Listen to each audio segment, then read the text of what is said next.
ډاکټر عموما په دې روژه کې که نه د مو ته خویندې او میندې لکه چې مورګان ته وایي او بعض خلک چې ودونه کړي ښځې هم لري که نه دوی سره زیاتر وخت صحیح برخورد نه کېږي عموما یعنی صحیح برخورد نه مطلب دا ده چې هم ټول ورځ کار کوي هم خو عبادت هم خپل کوي روژه مات هم تیارېدي کوي او څوک کنځاګانې هم خوري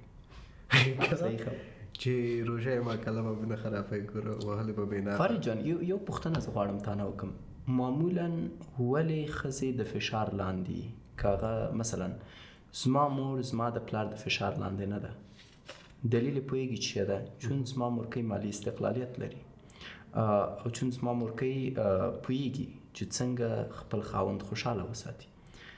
پوښتنه مې ځکه داسې وکړه چې موږ معمولا اکثرا وایو چې په ښځو باندې ظلم کېږي او زه فکر کوم چې په ښځو باندې 90% ظلم بیرته د ښځو لخوا کېږي. ښځې د ښځو تر ټولو سترې دښمنانې دي او زړه د دوی چې دا مني کوي نه مني. په یو کور کې به یو الګ چې واده یې کړی دی د خپلې ښځې سره یې ستونزه نه لري ځکه هغه سهار وختي ځي ماښام بیرته ناوخته راځي اما د دې ښځې ژوند چا تریخ کړی خواښې د یوې خواښې ژوند برعکس بیرته چا تریخ کړی انګورې د څه شي دپاره د دې دپاره چې جدا شي د څه شي دپاره د دې دپاره چې د دې ښځې زوی د دې ښځې نه جلا کړي او یو جدا کور ونیسي. پس دواړه لوري ښیم اما کله چې تاسو وګورئ د ښځو د ظلم مسله دا د دوی په خپلو منځو کې ده او دا هغه تېروتنه ده چې ډېر پې بحث نه کېږي. زه فکر کوم د ښځو په وړاندې تر ټولو غټ ظلم د ښځو په وړاندې تر ټولو غټ تشدد د ښځو په وړاندې تر ټولو غټ مشکل بیرته خپله ښځې دي. په کور کې یو نارینه ګوري چې پیشلمي ته راجګېږي که نه راجګېږي ښځه ورته وایي چې ګوره ته باید پیشلمي ته راجګ شي لاړ شي سړي غوندې ډوډۍ وخوري اما مور یې راځي وایي ته څه کاره چې زما زوی ته دې داسې ویلې ته به 2 ساعته مخکې راجګېږي ټول شیان به ورته تیاروي که بیا هم دا نه راجګېږي په نازو نخرو به یې راجګوي. په دې شکل نارینه ضعیفه بلدی. نارینه ځان ته نر وایي بیا د شپې په وخت کې چې دی په نازو نخرو راجګېږي ښځه ورته خیر دی جګ شه ګوره اذان کېږي خیر دی وخوره لطفا راجګ شه بیا هغه هم چې دا د څه جوړ کړی دی زه یې نه خورم وروره نر یې چې نه خوري لاړ شه ځان ته یې خپله تیار کړه. هغه بیچاره ټوله شپه ستا ماشوم ساتلی الریډي هغې خوب نه دی کړی هغې اصلا ټوله شپه ناسته د ماشوم ته د هغې نه وروسته شیدې ورکوي د هغې نه تا ته د ماښام دغه هم کړی دی تیاری هم کړی دی اوس په پیشلمي کې بیل فرمایش ورکوي او که دې فرمایش ته رسیدګي ونه شي خواښې خبره شي د جنۍ خیر نشته. اکثره وخت جنۍ کولی شي خپل خاوند سره جوړ آمد وکړي حتی خپل خاوند راضي کوي چې ته راځه راپورته شه ما سره شپې یا د روژه ماتي په وخت کې مرسته وکړه خواښې داسې ورګوري ښه اوس به یې ما زوی تا سره مرسته کوي زنچو غلی کښېنه منډه تیار کړه. ولې پس که چیرته د ظلم خبره مطرح کېږي لومړني شي ته هم پام چې تاسو ښځې په خپلو منځو کې سره جوړې شئ نارینه مه ملامتوئ. 80% خشونت د ښځو لخوا په ښځو دی دا زمینه ښځې مسئله دی. په کور کې یوه کوچنۍ جنۍ واده کېږي یو 80 کلن نفر ته فکر کوي دا مورکۍ نشي کولی هغه موضوع کنسل کړي نه یې کنسلوي غلې ناسته ده ولا په مام شوي و مام 80 کلن سره واده کړی او خیر دی لورې وایي که یا هغه 80 کلن انسان چې واده کوي د دې ښځې سره هغه 80 کلن په خپل کور کې ښځه نه لري کومه ښځه نشي راجګېدی نشي ویلی چې ته خو کوچنۍ جلکۍ کوي نه شرمېږي که ما مثلا ستا لور چې 12 کلنه ده یو 80 کلن وکې ورکوي نه اما زه خپله 12 کلنه کوم. ولې پس که ښځې سره اتفاق وکړي ښځې سره یو ځای شي او ښځې د ښځو دښمنانې نه اوسي فکر کوم نارینه په ډېرې اسانۍ سره اصلاح کېدی شي. او زمونږ اساسي ستونزه دا ده چې په ښځو هر ظلم روان دی که هغه تیر کې دی که اوس کې دی که راتلونکي دی ښځې د ښځو په مقابل کې نه درېږي. که چیرته یو نفر راپورته کېږي وایي چې ښځې دې دا کار نه کوي آیا هغه خپله ښځه نه لري آیا هغه خپله مور نه لري آیا هغه خپله خور نه لري د دوی خور د دوی مور او د دوی ښځه چیرته ده ولې ورته نه وایي چې غلط کوي ته د ښځو په ضد درېږي او د ښځو مبارزه دننه د کور نه ده. فرض وکړه زه یو رئیس جمهور سره نشم کولی وګورم او هغه یو کار کړی دی چې زما په تاوان دی اما د هغه ښځه د هغه سره په کور کې ده که چېرته هغه غواړي په هغه باندې یو موضوع ومني ودې مني. د حضرت محمد صلی الله علیه وسلم ژوند ته که چېرته راشئ د ده مېرمنه د ده تر ټولو ښه مشاوره وه او هره موضوع چې د ښځو اړوند وه هغه مشوره به لومړی د حضرت محمد صلی الله علیه وسلم د ښځې سره کېده. پس دا یو کانسپټ په روژه کې په یاد ولرئ چې که چېرته غواړئ تاسو د ښځو د چال چلن موضوع حل کوي، پس ښځې باید خپلو منځو کې دښمني پرېږدي، په ځای د خپلو اسلامي حقونو نه د نارینهو په وړاندې په ښو اخلاقو استفاده وکړي چې هغه لاسته راوړي. دا یو اصل شو. دوم اصل دا دی چې او دا اساسي اصل دی، که دا اصل مد نظر ونیسي ټوله ستونزه حل ده. ځکه نارینه د دې د خاطره کار نه کوي چې مور به مې وسوایي چې زه زنچو یم. اکثرا مشکل هم دې د خطره ده، کني یوه ښځه پرته د شکه دومره ځواک لري چې په خپل نر باندې کار وکړي او هغه مجبوره کړي هر کار ته. یو مور او پلار چې سره ناست دي، پلار د دې شرمه کار نه کوي چې اوس به مې زوی وایي چې ښه دلته ګوره مور سره مصروف دی. اما که پلار راجګ شي د مور سره اشپزي وکړي، که زما پلار راپورته شي زما مور سره په اشپزۍ کې مرسته کوي، زه خپله راجګ کېږم مور سره مرسته کوم، چون پلار مې مرسته کوي، زه خو نو د هغه نه ډېر نه یم. پس دا کنسپت ته باید تاسو ډیر زیات متوجه اوسئ. ښځې د ښځو دښمنانې دي. که چېرته غواړئ پرمختګ وکړئ، د روژې میاشت ده، ښځې د ښځو ته سر دننه قسم وخوري چې زه د یوې ښځې په توګه بلې ښځې سره دښمني نه پالم. والله کې وخوري.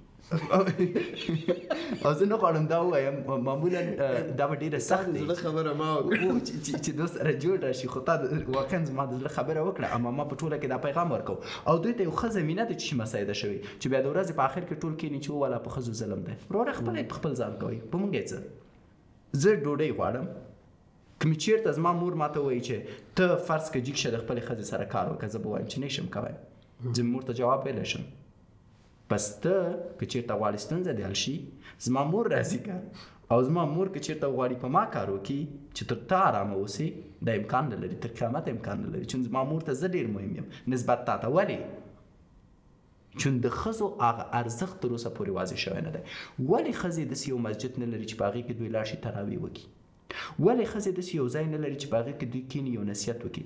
تاسو کومه ښځه لیدلې ده چې نورو ښځو ته د پند او نصیحت وکړي د دیني علماو په توګه؟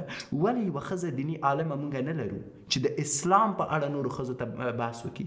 ولې یوه ښځه شیخ الحدیثه موږ نه لرو چې راپورته شي نورو ښځو ته احادیث زده کړي؟ ولې؟ او دلته اساسي ستونزه رامنځته کېږي، دلته ستاسو حق خوړل شوی او تاسو خپله خوړلی دی. که زه تراویح ته ځم مسجد ته، ولې زما د مسجد په څنګ کې د ښځو دپاره ځانګړی یو مسجد نه دی جوړ شوی؟ په کور کې دی وکړي، د یو چا چې کور غټ دی ښځې دې ورشي په حجاب کې. ولې ښځې هره جمعګي سر نه راټولیږي، نصیحت نه کوي؟ په کاناډا کې که چېرته تاسو وګورئ، د ښځو اسوسییشن یا ټولنه ده، په دې ټولنه کې هره جمعه ښځې سر راټولیږي. وروسته د دې چې دوی د جمعې لمونځ وکړي، دوی خپل ځان ته امامه لري، دوی خپل ځان ته قاري لري، دوی خپل ځان ته حافظه لري، دوی خپل ځان ته پریچره لري. بیا دوی کینی تصمیم نیسي چې ښه څوک د خپل خاوند نه څومره پیسې راخیستلی شي چې هغه موږ په دې مسجد ولګوو، څوک د خپل خاوند نه څومره پیسې راغوښتلی شي چې موږ قرآن کریم واخلو او نورو ښځو ته هدیه کړو. پس که چېرته تاسو غواړئ په ټولنه کې پرمختګ وکړئ او د ښځو په مقابل کې خشونت له منځه لاړ شي، زه فکر کوم روژې بهترین هدف دی چې ښځې راپورته شي، د ښځو دپاره د اسلام په رڼا کې کار وکړي. د ښځو کوم سازمان مو لیدلی اسلامي، د ښځو کوم مسجد مو لیدلی چې په هغې کې ښځه اماموي، د ښځو کوم ملا صاحبه مو لیدلې ده، د ښځو کومه استاده مو لیدلې چې مشهوره یې او الګو اوسي او تاسو یې مثال ورکوئ، د ښځو کوم اسلامي فعاله مو لیدلې ده چې د ښځو د حقوقو نه دفاع وکړي، د ښځو ترمنځ مو کومه ټولنه لیدلې چې رامنځته شي، د خواښې او د ناوې ترمنځ مو اړیکه لیدلې ده چې بهتره اوسي، د خور او د زما د ښځې ترمنځ اړیکه مو لیدلې چې سمه اوسي. نو دا د ښځو دپاره پکار دی چې په روژه کې یو تصمیم ونیسي چې مونږ کولی شو یووالی وکړو، مونږ کولی شو سره راجمع شو او مونږ کولی شو چې خپل اسلامي حقوق د اسلامي لارې نه واخلو تر څو وشو کولی بهتره ژوند وکړو. په سر دننه که په بلاک کې ژوند کوئ، د بلاک نه د یوه نماینده ښځه که چېرته زما غږ اوري راپورته شي، دروازه د ټک ټک کې خورې، تاسو په دلته اوسېږئ و څو ښځې نومونه دې ولیکي. که په کلي کې ژوند کوي، د کلي نه د یوه ښځه راپورته شي، د خپل کلي د ښځې نومونه دې ولیکي، د ماشومانو نه نیولې تر ځوانو، د ځوان نه نیولې تر زړو، او د دې هر یو سره دې کښېني، د هر یو ستونزې دې واوري او هر یو دې ځان ته نماینده وټاکي. بیرته دې دا ښځې یو لیک ولیکي د خپل کلي مشر ته چې مونږ ښځې په کلي په کور کې دغه ستونزې لرو. فرض وکړئ یو هلک راپورته کېږي خپله ښځه وهي، دا ښځه چا ته شکایت وکړي؟ که په دې کلي کې یوه ښځه مشره او دا ښځه جنۍ لاړه شي وایي چې مشرې زه مې چې دی نن خاوند ووهلم پرته د دې چې زما ګناه وه، او دا مشره یو لیک ولیکي د کلي مشر ته چې دغه هلک دغه جنۍ بې ګناه وهلې رټلې ده، ظلم یې پرې کړی دی، مشره ته دی چې دی خپل هلک پوک نارینه پوک، مشر به وایي چې ولې دا خو به ډېر غټ جنګ جوړ کړي. اصلا نه جوړېږي. ګورې ښځې یو طرف هم دا اوس نیمې ښځې یو طرف ته دي، نه خوښه چې نیم لاړل. موږ د ښځو جلاوالی نه غواړو. دا خبر دی همدغه عایده یې هم دا ده چې ته کله ښځه بالکه کې بې له ښځو ته سړیان ته کې ښځه که هر رقم ګناهګار وي هغه ملک یې دفاع ته نه کوي ورته وایي دا د که هلک هر رقم ګناهګار وي هلک ته نه دفاع کوي دې ته وایي چې دا که چېرته تاسو د حضرت محمد صلی الله علیه وسلم سیرت ته وګورئ زه د هغه د سیرت نه غږېږم په هغې کې د حضرت محمد صلی الله علیه وسلم میرمن د ښځو مشره وه او دې به د ښځو ټول مسایل اورېدل. اوس نو بیرته موږ د اسلام نه غږېږو، اوس موږ بحث نن د روژې دی او د روژې نه چې دی د اسلام د اصولو په رڼا کې غږېږو. د حضرت محمد صلی الله علیه وسلم په وخت کې نظام څه رقم و، زه غواړم هماغه نظام تاسو ته تشریح کړم په عملی ژوند کې، اما فقط مثال یې ورکوم. بیرته نظم چې د علماو کیسه نه جوړه نشي چې معمولا ډېره زر غواړي د علماو کیسه وانه وري. راځئ د اسلامي اړخ نه تشریح کړم هلته څه رقم مسایل حل کېدل. د حضرت محمد صلی الله علیه وسلم میرمن به راتله، د ښځو منځ کې به کېنستله، ښځو ته به یې نصیحت کوو، وصیت به یې کوو، خبرې به یې کولې. وروسته د هغې نه به یې د ښځو ستونزې اورېدلې. مثلا یو ښځه به راپورته کېده ویلې به چې د میاشتني عادت په برخه کې زه دغه ستونزه لرم، دغه مشکل دی. دې به ټول پیشنهادات راخیستل، راوړل به یې حضرت محمد صلی الله علیه وسلم ته. حضرت محمد صلی الله علیه وسلم به بیرته دې ته لارښوونه کوله چې کومه ښځه څه وکړي، د کومې ښځې مشکل په کوم شکل حل شي. بیرته به دې چون پیغمبر د خدای حضرت محمد صلی الله علیه وسلم په ځینو مسایلو چې د حضرت محمد صلی الله علیه وسلم د میرمنې لخوا حضرت محمد صلی الله علیه وسلم ته راوړل کېده او خپل حضرت محمد صلی الله علیه وسلم په ځواب نه پوهېده، حضرت محمد صلی الله علیه وسلم به په تمه پاتې کېده چې وحی راشي. اوس کله به چې دا ټول مشکلات بیرته وویل شو هغې به بیرته حل کړه. مثلا په یوې ښځې که چېرته ظلم کېده د حضرت محمد صلی الله علیه وسلم په وخت کې، د هغې خاوند خو مسجد ته نه راتله چې پیغمبر ته وایي چې ای د خدای رسوله زه په خپلې ښځې ظلم کوم ستا نظر څه شی دی، ویلې نه ویلې. پس دا ښځه خپل پیام څنګه پیغمبر ته ورسوي، حل لاره یې ته ماته وښیه. په یو کلي کې که چېرته ښځه حق نه لري چې خپل غږ د کلي مشر ته ورسوي او یوازې د دې خاوند مسجد ته ځي او د دې خاوند هم شکایت نه کوي چې زه ظالم یم، نو د دې ښځې آینده به څنګه کېږي. زه ښځې لرم په کورونو کې په ولایتونو کې ماته راځي، اوس تا وویل او زه غواړم په دې اړه په جزئیاتو وغږېږم.